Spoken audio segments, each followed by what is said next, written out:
Welcome to the Edgevana Podcast, where we illuminate subjects in the IT infrastructure space. Get ready to hear some amazing insights from outstanding individuals that will change the way you think about IT.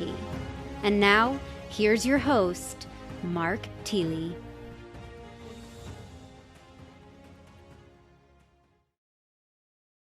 All right. Hello, everybody. Welcome to another edition of the Edgevana Podcast. I'm Mark Thiele, and joining me today is Carrie Goetz, Principal and CTO of Strategicom. Carrie, welcome to the podcast. Thanks for having me.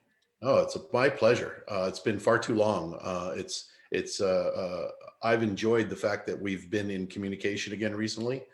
Always admired the work you do, and it'd be exciting, I think, to share some of the work you're doing and some of your thoughts on the current industry, especially around edge and sustainability, et cetera, with the audience. So really looking forward to it.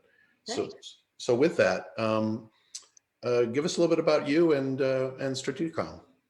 Yeah, so I'm one of these weirdos that's kind of done a little bit of everything in the industry. I've been on the coding side, I've been on the executive management side, running data centers and IT departments. I've been a consultant for a long time, been in the data center industry predominantly for probably the last, 25, 30-ish years or so. But kind of the cool thing about having that broad background is my kind of claim to fame is treating the data center as an ecosystem and looking at all of it, not just the facility side, but also the IT side and all that kind of stuff and bringing it all together. And that's really kind of what this company does. We have CTO as a service, which helps companies figure out strategy, what they're going to do with technology without building up a bunch of technical debt. And we do that on a retainer basis. So for people that need that service a day a week, a day a month, maybe they need it, but they don't have time for a full-time CTO. That's kind of where we step in. And then also doing a lot of work lately with edge computing and sustainability and bridging the digital divide, which is what we're talking about today. Awesome. Well, it is really important having that accessibility. I mean, frankly, I wish for my sake, if not for your sake, I wish we'd found more time to share over the last few years, because it's been a good 2 years probably since we had even remotely serious conversation. I mean, other than what we've had in the last couple of months. Yeah. And I know I learn something every time we talk. So thanks. I'm happy to have you on the show. And I'm looking forward to hearing what you have to share. So, with that, let's jump right in. I really liked a couple of the topics that you suggested for today's chat. And the first one is about edge as a sustainability catalyst. Tell us a little bit about what you think what you mean when you say that, and so the audience has a better idea of where we're going. So there's a few areas that I think really come into play. One, the data center industry as a whole, because we're such a risk-averse environment, we have a big problem with stranded power. And in the larger data centers, stranded power is a big issue. And one of the problems that we have is that IT knows that facilities doesn't always stay up. And so IT has become very resilient. And what's happened is, because we've gotten very siloed between the IT side and the facility side, is that we don't use the resiliency built into IT to solve some of the problems with stranded power. So things like software-defined power, all of those hold great promise. But also, I think in a smaller footprint, it's easier to affect some of that change that we're looking for from a sustainability platform, right? If you're going to go build a 25 megawatt or 100 megawatt solar field or wind field, that consumes massive amount of land. And it's very difficult, and tons of battery and all that other kind of stuff that goes with it. Whereas with the edge, we have a smaller footprint. It's a lot easier to control the environmentals inside a fixed small footprint than it is half of a 10,000 square foot data hall, right? Where you've got the other half that's unoccupied. And so I think this sort of small cookie cutter approach really helps in a few ways.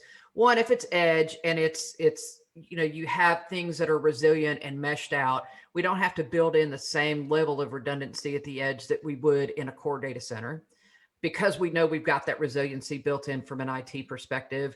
And when we look at sustainability, it's a lot easier to cut that out in smaller chunks. So we can do things like natural gas that has carbon sequestration, or even fuel cells where you have very low carbon output.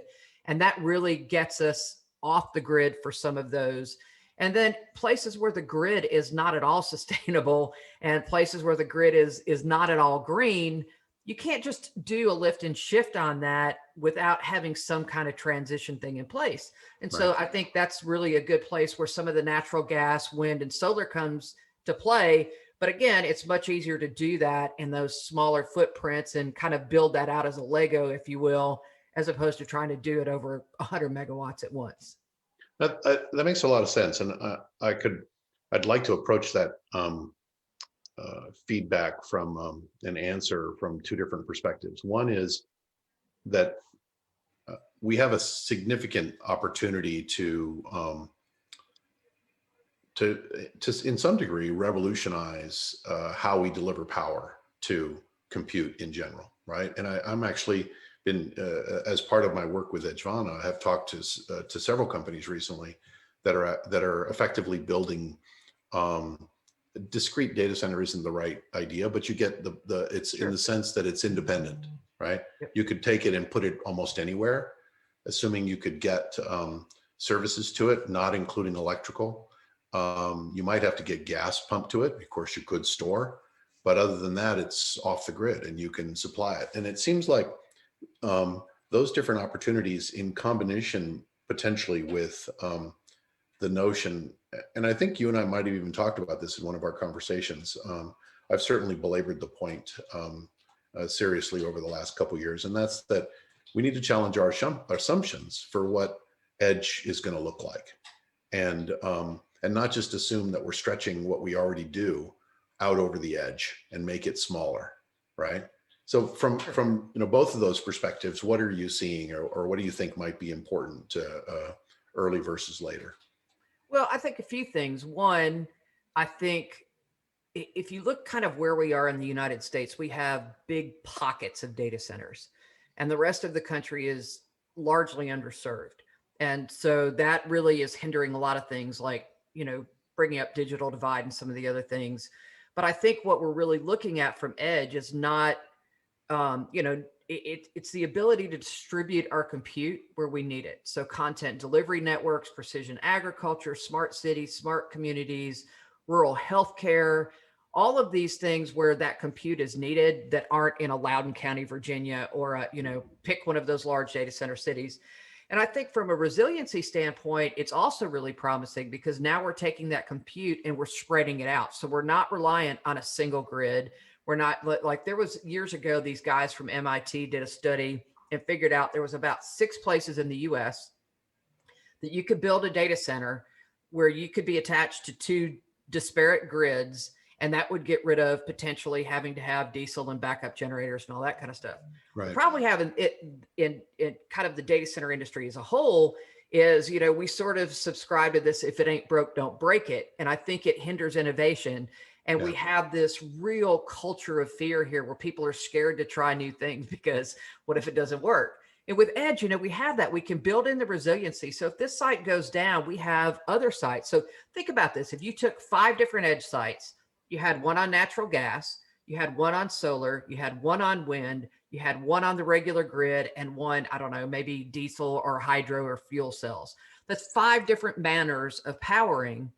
Now you don't really necessarily have to have resilient power at any of those because your IT load can fail over to any of those 5 points. So you can have enough load to hold you over until you transfer over. That's where I think like software defined power, I've been working with a couple of those companies for a few years now that are doing software defined power. And you talk about this and it's a no brainer. It's like really such a no brainer. If you're like, well, why aren't everybody doing it? Why isn't everybody doing it? Because IT and facilities don't talk. And IT doesn't want facilities deciding where their loads are going to orchestrate. If you go to the orchestration model and, nobody wants to take that little leap of faith. Now, take a company that has 50 applications. Some of those are going to sit in a cloud. I'm a firm believer there's no one size fits all. So some are going to sit in a cloud. Some are going to sit in their core data center. We're seeing a lot of repatriation from clouds coming back right now. And I think that's a great edge case or great use case for edge compute, right? bring back the stuff that's costing you too much to live there. A lot of that stuff can be computed and live where you want it to be. Result sets can go to the cloud, a DR can go to the cloud, where you're not paying those transit moves. And think about all the different compute case models you can put together across that application portfolio. And instead of saying, we're going to build this kind of data center and this is where everything's going to live, or we're going to go to the cloud and everything's going to live there, look at the application and work backwards. And now I think you can sort of see some of the use cases. Some of the stuff might do better at the edge because we don't really care. So, from an average person, go to the grocery store, buy 300 items. The credit card company doesn't care what you bought. They care that you got your card number, a transaction fee, and an approval code. That's it. Right. The grocery store, their mothership probably doesn't care the 300 items you bought because the inventory is going to be handled and processed at the local store. What the mothership probably cares about is sort of an overall trend maybe, and the stuff that they need for the inventory roll up, but they don't need the minutia of it. And as you start looking at these compute models and these app models, then you can start seeing where this build out starts making sense to put compute where it needs to be, not just, one size fits all. Right. No, that makes a lot of sense. And I certainly have seen some of the same relative to edge deployments, so speaking about that, let's, because that's a good segue into the next question. Or one of the next questions. What have you seen recently beyond some of the repatriation examples that you provided? What else are you seeing as kind of leading edge use cases, and maybe a little bit about what some of the solutions look like? So I think there's a few pockets that are probably low-hanging fruit. Content delivery networks are a big one, getting that compute closer to the users that are seeing it. I think COVID was a catalyst to get some of that repatriation because there was a lot of companies that couldn't get to their compute. The airlines weren't flying, we had travel bans, we had all this stuff. So what do you do when your data is halfway across the US? You panic. So you got to bring that back. I think that smart cities, smart communities, there's a lot of that. Look at just what happens if you take a police officer's body camera. Right. That thing records his entire 8-hour shift times the number of police officers plus dash cam footage plus whatever, as an example. Yep. Well, all of that, if you send that to the cloud, what happens is there's an engine that processes over the top of that because you only really want to capture the footage where there's change or movement, right? You don't want to, the dead stuff doesn't matter to you.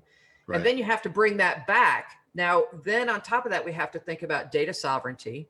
Who owns that data? In some cases, if you go to the cloud, they own that data depending on that application delivery, which now that gets very convoluted in law enforcement and, court proceedings and that kind of thing.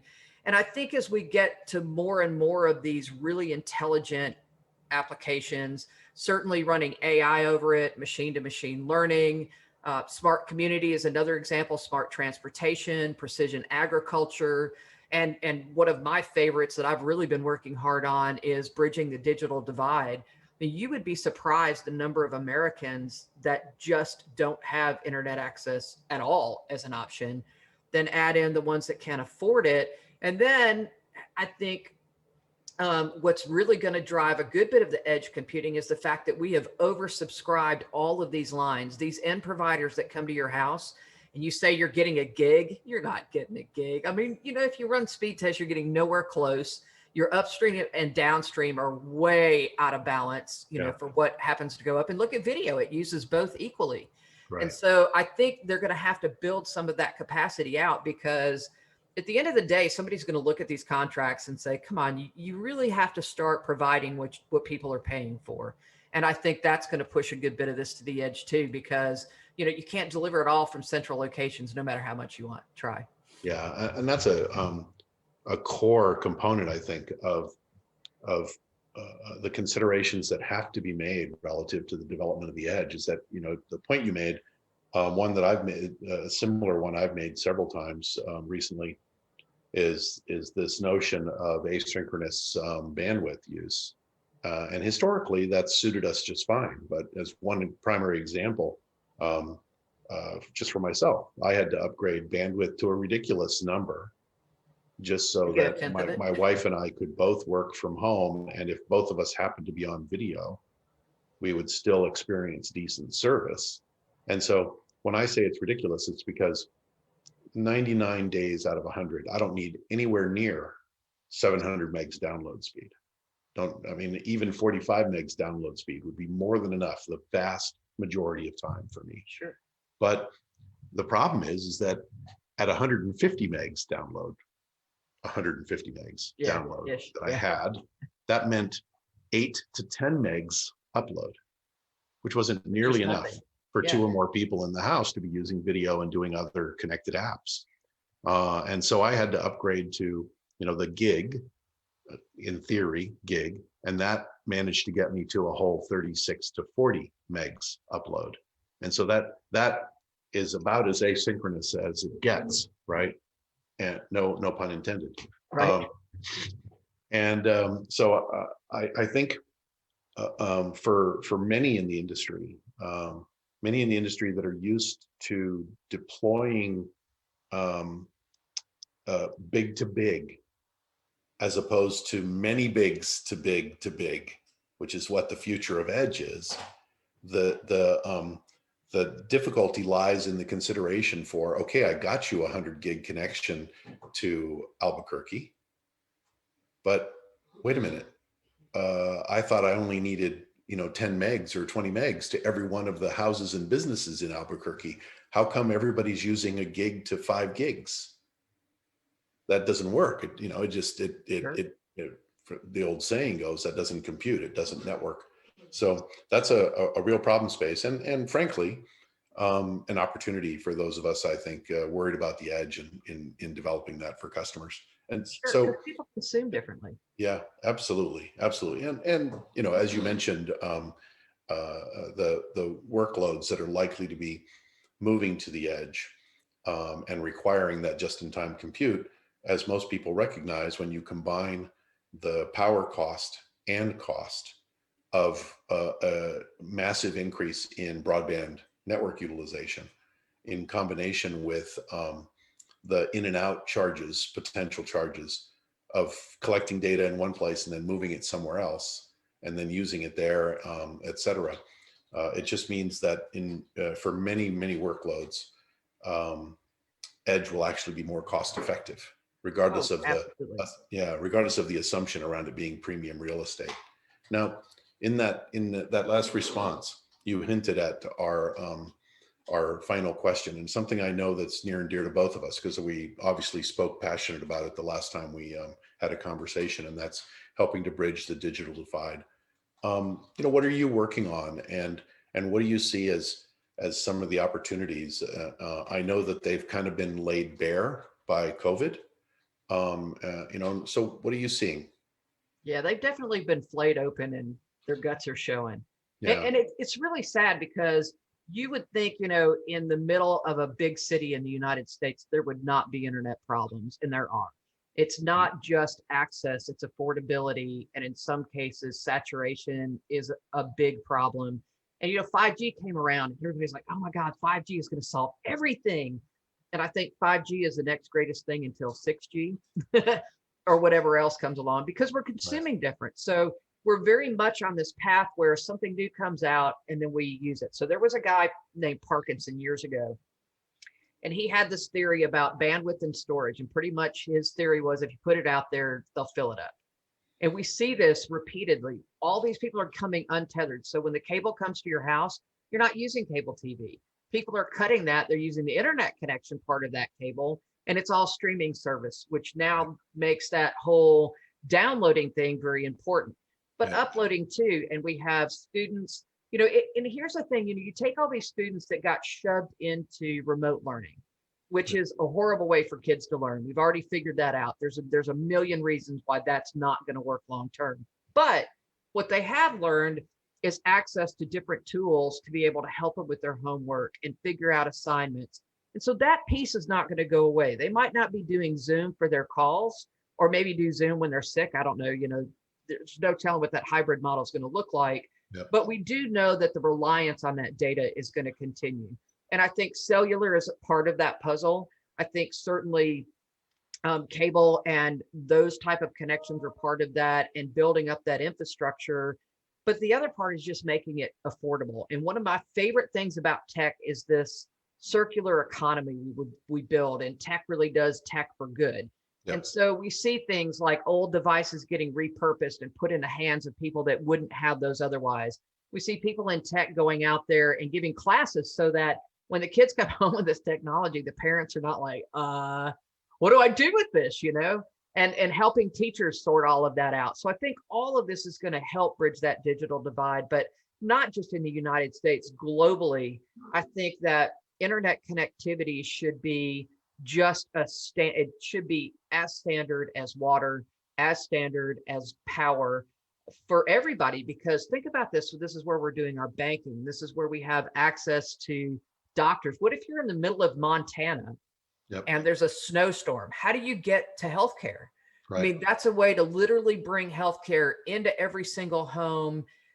There's life-changing impact of that digital divide just going away. Right. And so I love the tech for good that we work on. So I'm working with some cellular tower owners that are building out edge networks to get it out there, working with some companies that are doing the natural gas thing to figure out ways to get edge where power doesn't exist to get that power. And then of course the renewables that go along with that.